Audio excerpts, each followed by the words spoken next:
என்ன பண்றீங்க? நான் என்னதான் நடந்து எங்க தெரியலமா. பொம்பளை தடை பிரசவமா இருக்குமா?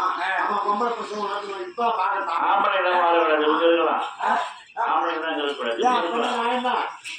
பொம்பளை ஏதாவது அவங்க முயற்சி பண்ணி ஏதாவது இப்பொழுது இவங்க இருவரையும் பொட்டையா படுக்கின்றேன்.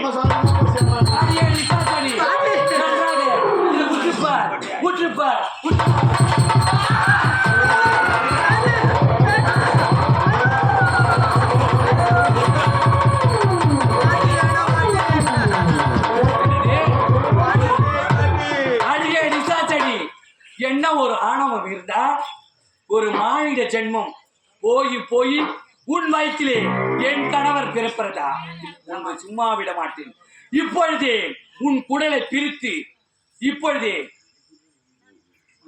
என் கணவரை மீட்டு கைலாயை எப்போது அனுப்புகின்றேன்.